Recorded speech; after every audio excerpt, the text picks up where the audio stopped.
Que Deus abençoe seu dia. Hoje a gente vai conversar sobre uma ideia que, olha, me pareceu ao mesmo tempo muito simples e até radical. É uma boa forma de colocar. Ela vem do capítulo 9 do livro Discipulado Começa com Contemplação, do Samuel Whitefield. Um livro excelente. E a nossa missão aqui é explorar a tese central dele. A ideia de que o verdadeiro discipulado, sabe, essa jornada de seguir a Deus, ela não começa com mais esforço ou mais regras. Nem com mais conhecimento, necessariamente. Exato. Começa com um desejo, um anseio profundo de simplesmente contemplar a beleza de Deus.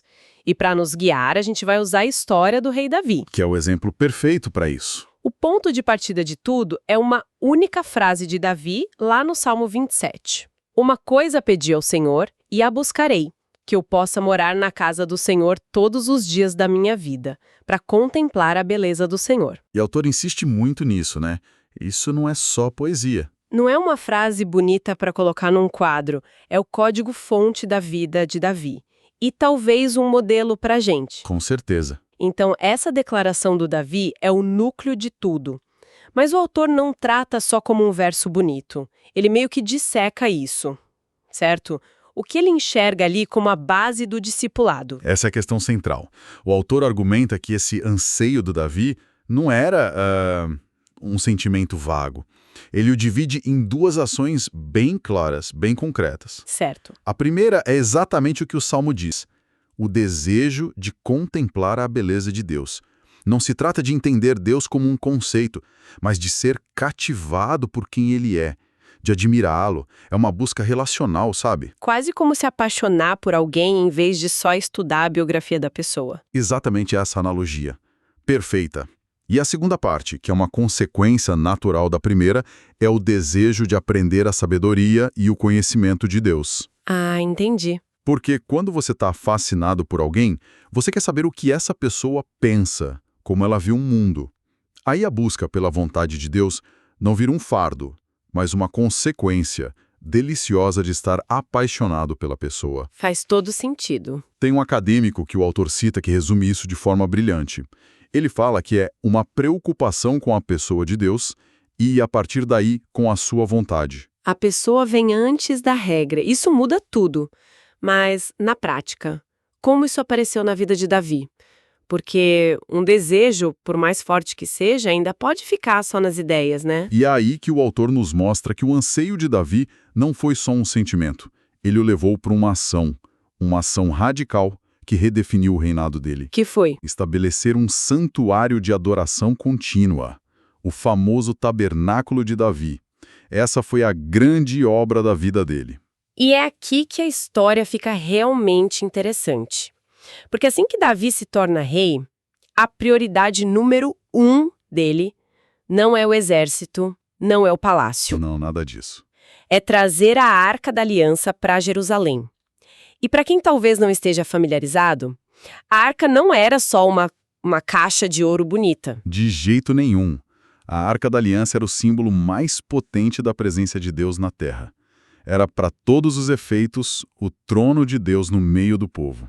Nossa! O que Davi estava dizendo com essa atitude era: olha, eu posso ser o rei humano de Israel, mas o verdadeiro rei aqui é Deus, e o trono dele precisa estar no centro da nossa capital. Ele queria construir o reino ao redor da presença de Deus. Literalmente. Exatamente.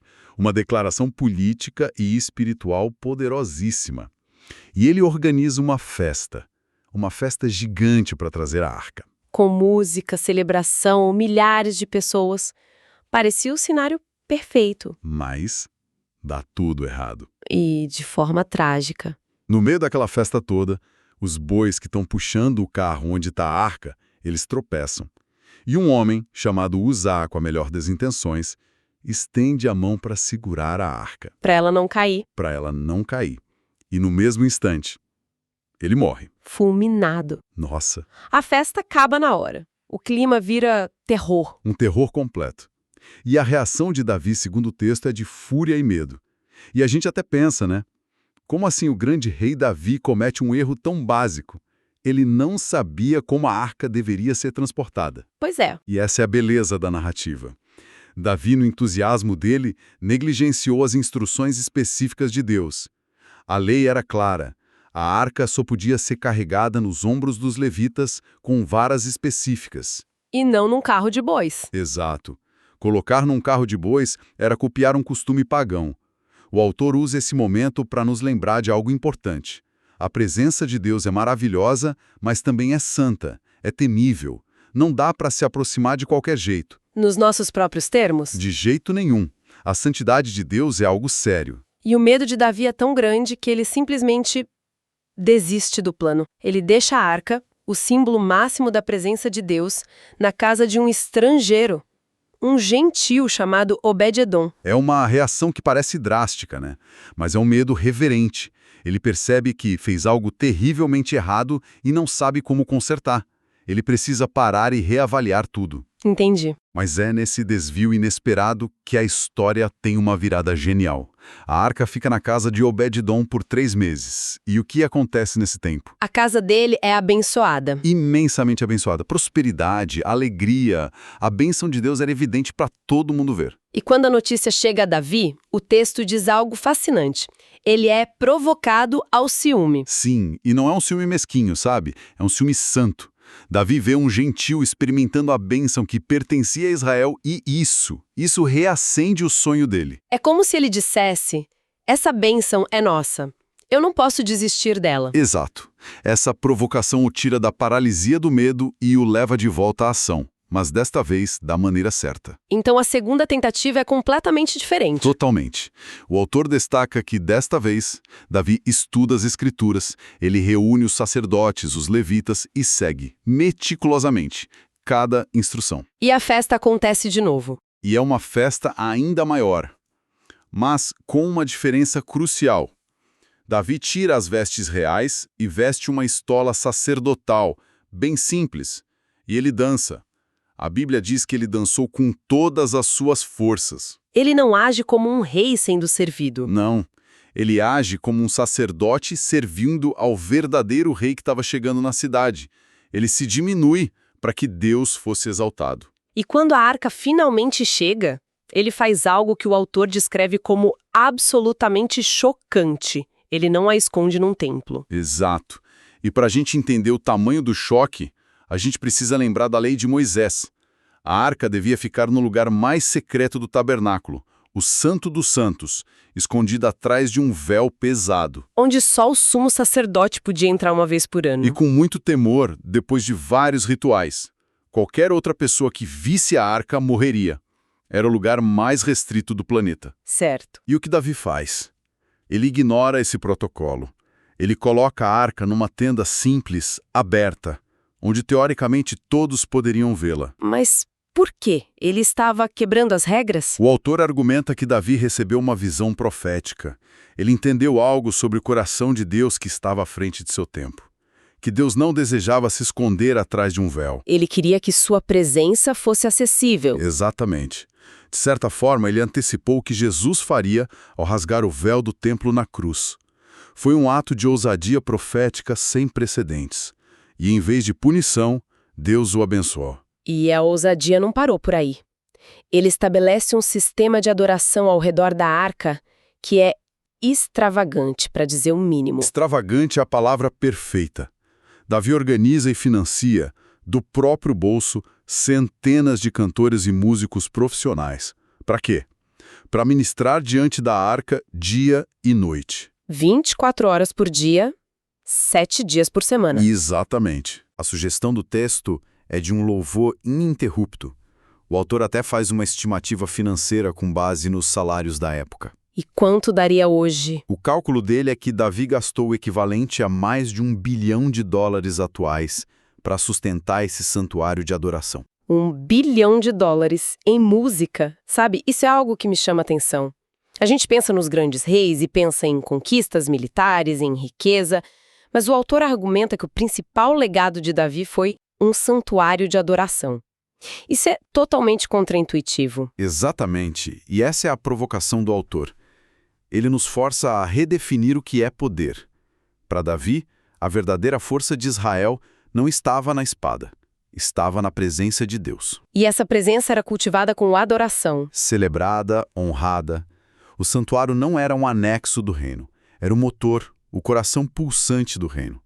O maior feito do maior rei de Israel não foi seu exército, foi esse santuário. E qual foi o impacto disso a longo prazo? Isso não se perdeu depois dele? Pelo contrário, o impacto foi permanente. O autor mostra como todas as grandes reformas espirituais na história de Israel, com reis como Josafá, Ezequias, Josias, todas elas começaram da mesma forma. Como? Com a restauração dos cantores e músicos, conforme Davi havia ordenado. O modelo de Davi se tornou o padrão para o avivamento. O canto não era só entretenimento, era uma ferramenta de discipulado para a nação inteira.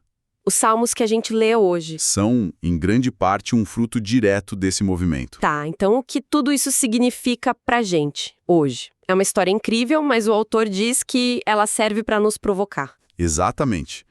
A provocação central é, se Davi, que viveu séculos antes da cruz, que tinha só uma sombra da revelação que temos, se ele tinha esse anseio insaciável, essa disposição para adoração extravagante. Como isso se compara ao nosso cristianismo, que às vezes é tão cômodo, tão contido? Exato. A vida dele desafia nosso contentamento, nossa busca por conforto em vez da busca pela presença de Deus. O autor também usa a história de Davi e Obed-Edom como uma imagem profética, não é? Sim, e é uma imagem poderosa. Davi, representando Israel, tropeça. E a presença de Deus acaba na casa de um gentil, Obed-Edom.